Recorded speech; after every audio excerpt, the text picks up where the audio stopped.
L'Allemagne met en place des contrôles à ses frontières terrestres avec les autres membres de l'Union européenne. Pourquoi les anti-européens et les pro-européens nous ont-ils vendu que cela n'était pas possible ? Quelles sont les raisons principales poussant l'Allemagne à prendre cette mesure ? Est-ce seulement un coup politique avant des élections qui verront le pouvoir de gauche perdre face à la droite ? À ces questions répondront Jacques Cheminade, président de Solidarité et Progrès, 3 fois candidat au présidentiel, ainsi que l'auteur et spécialiste de l'Afrique, Sébastien Périmoni. Vous êtes sur GPTV Actu, c'est parti.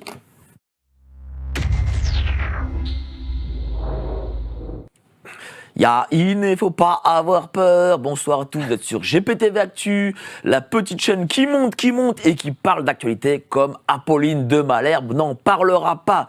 Aujourd'hui, on va parler d'Europe, d'Union européenne, de frontières, d'Allemagne.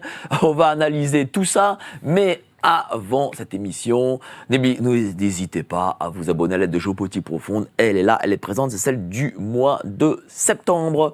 Vous cliquez sur le lien ci-dessous et vous vous y abonnez.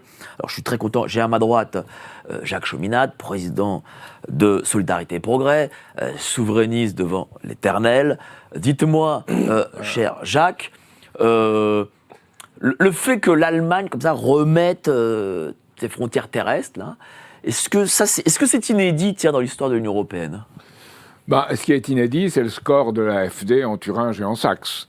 Alors l'AfD, pour préciser à nos... L'AfD, c'est le parti d'Allemagne d'extrême droite, entre guillemets, qui est plus dur que Marine Le Pen, beaucoup plus dur que Marine Le Pen, notamment sur la question de l'immigration.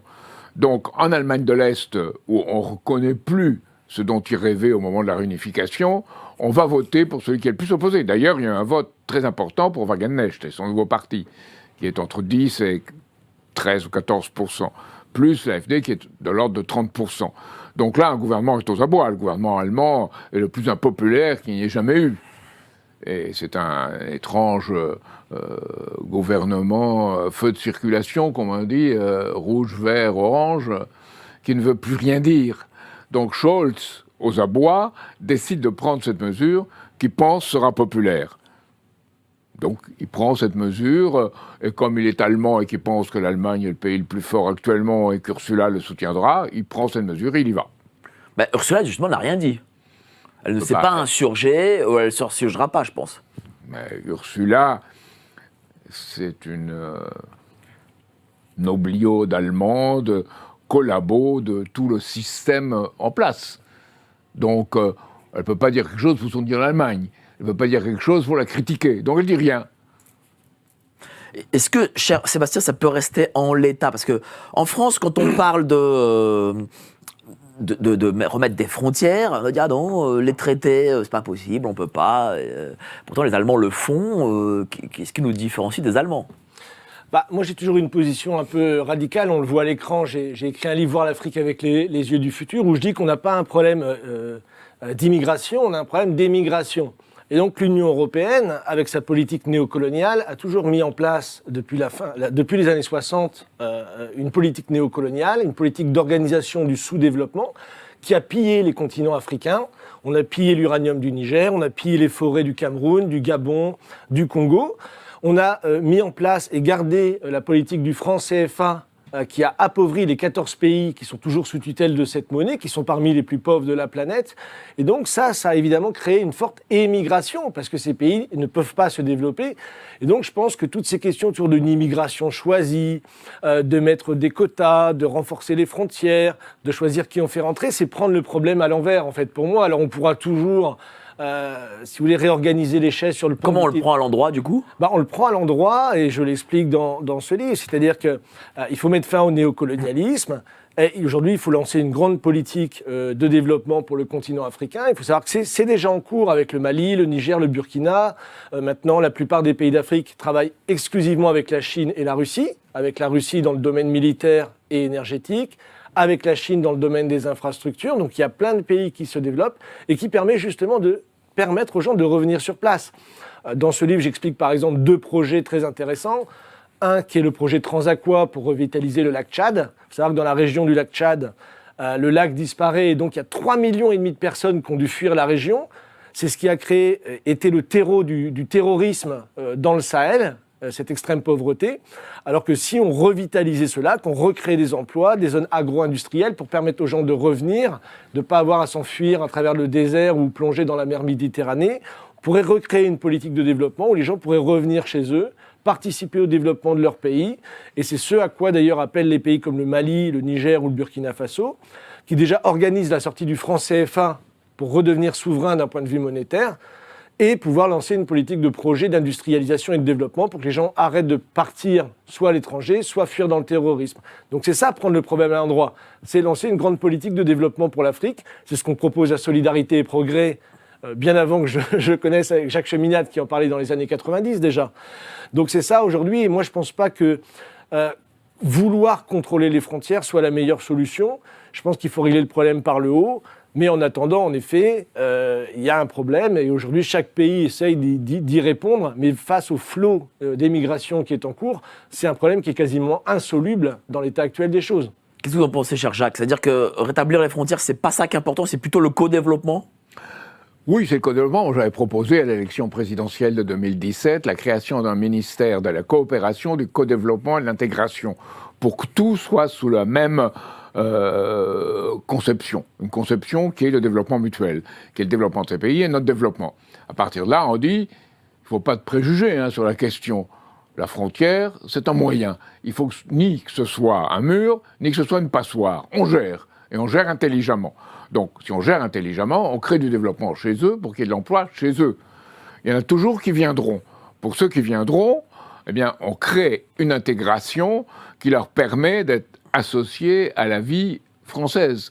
Et pour qu'ils ne soient pas associés, ben on s'entend avec les pays d'où ils viennent pour qu'ils puissent retrouver là-bas une autre vie.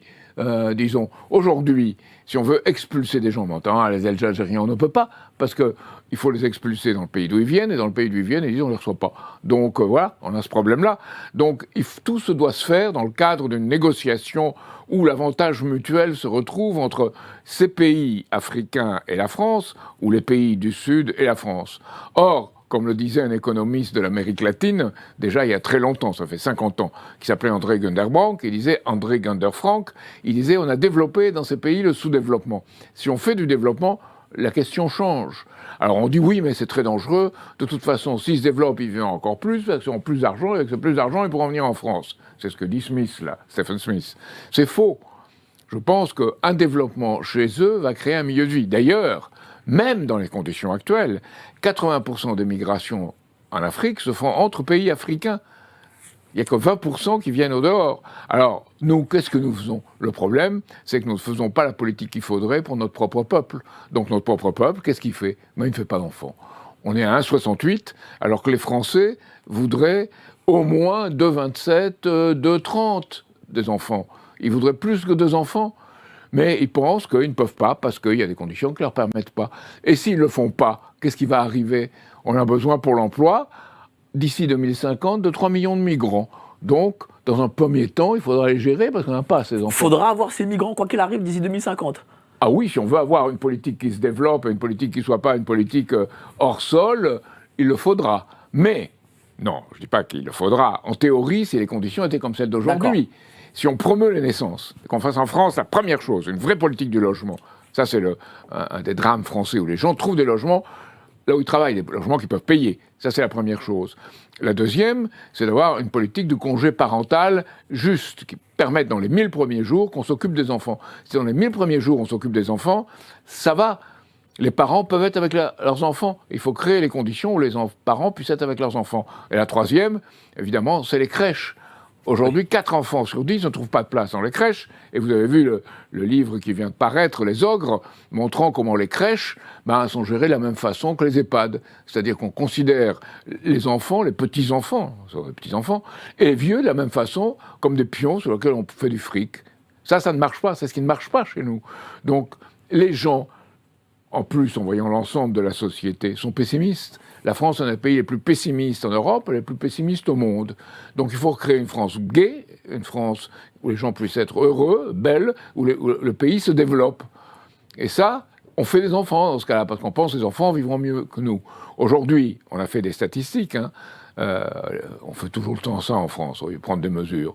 Eh bien, on a vu qu'à peu près seulement 3 ou 4% des Français pensent que leurs enfants et petits-enfants vivront beaucoup mieux qu'eux. Donc, à ce moment-là, on ne fait pas d'enfants. Et c'est un pessimisme dans cette société. Moi, je dis un des pires pessimistes en termes d'oligarchie financière, c'est le pessimisme et de penser qu'on ne pourra rien faire. Et il y a des gens qui prennent, disons, des responsabilités en disant qu'on va faire quelque chose. Mais il n'y a pas de parti constitué qui soit ce parti de la véritable souveraineté, la souveraineté de la France pour notre propre peuple, pour nous autres, et la souveraineté avec la souveraineté des autres pays. C'est ça l'intérêt des BRICS et l'Organisation de la coopération de Shanghai et tous ces pays, qui ne sont pas un front uni, mais qui sont des pays qui veulent plus laisser exploiter et qui veulent des accords. Eh bien, disons, chiche, faisons ces accords et faisons-les justement. Et il y a une autorité, une volonté politique. Malheureusement, en France, surtout aujourd'hui, avec ce qu'a fait Macron, il n'y a plus autorité ni volonté politique. Et on voit la façon dont Ursula von der Leyen se comporte avec Macron. C'est elle la maîtresse et Macron, c'est le soumis. On le voit, cher Sébastien, on a un système social lié à la natalité et on fait tout contre la natalité aussi. Jacques Cheminade a parlé des crèches, il y en a quasiment, enfin en tout cas au moins des crèches publiques, il n'y en a quasiment pas. Et j'imagine pour le privé, c'est pas aussi simple que ça d'en monter. Peut-être aussi le coût de l'IVG, mais bon, ça c'est mon point de vue à moi plutôt. Mais c'est aussi un problème, parce qu'il y a, je crois, 200 000 IVG par an, alors que je crois qu'il y en a 50 ou 60 000 en Allemagne par an. C'est aussi un problème. En fait, on ne fait rien pour la natalité dans ce pays. Rassurez-vous, Macron a annoncé un grand plan de réarmement démographique. Donc, je pense que tous les espoirs sont permis. Et le réarmement de la fertilité masculine. Voilà. Le réarmement de la fertilité masculine. Et donc, comme on le sait, Macron a tout réussi ce qu'il a entrepris, quand on l'entend, donc on ne peut être que confiant. Mais en effet, Jacques a totalement raison. À partir du moment où la France est soumise à une dictature financière qui détruit nos industries, on parlera tout à l'heure de Thierry Breton, on pourrait parler de Strauss-Kahn et des socialistes qui ont dilapidé l'industrie française. On peut parler de M. Macron et de ses ventes de nos bijoux industriels à des puissances étrangères. Donc à partir du moment où on a une société où il y a 7 à 8% d'industrie, c'est-à-dire il n'y a plus de travail productif et que le reste c'est des sociétés de services, eh bien il n'y a pas en effet un optimisme de travailler pour son pays, d'avoir une action positive, d'avoir des enfants, d'être sûr qu'on pourra les élever. Et donc, à partir de là, ça crée évidemment ce pessimisme qui fait que la situation est insurmontable. Donc, c'est par justement le retour à la souveraineté nationale et ce dont on appelle de nos voeux, c'est-à-dire la création, le retour au contrôle de notre banque nationale, reprendre le contrôle de notre banque nationale, émettre des crédits à long terme pour justement refinancer l'industrialisation et le développement de notre pays. Il y a plein de choses à faire. Les routes sont en lambeaux, les ponts sont fissurés, il y a des centrales nucléaires à construire, il y a plein de choses à faire pour redonner du travail et de l'espoir aux gens. Donc voilà, c'est cette politique-là qui doit être menée. Sinon, je pense que malheureusement, le projet de Macron de réarmement démographique est voué à l'échec. Alerte Info. Géopolitique profonde prend sa place dans le paysage médiatique français. Bonsoir à tous, vous êtes sur Géopolitique profonde, la chaîne qui est là pour remplacer les médias subventionnés. On investit maintenant la rue et on veut vous entendre. Le gouvernement de M. Macron nous a obligés et nous a enfermés chez nous. Mais on a besoin de votre soutien. Alors cliquez sur le bouton j'aime pour nous soutenir.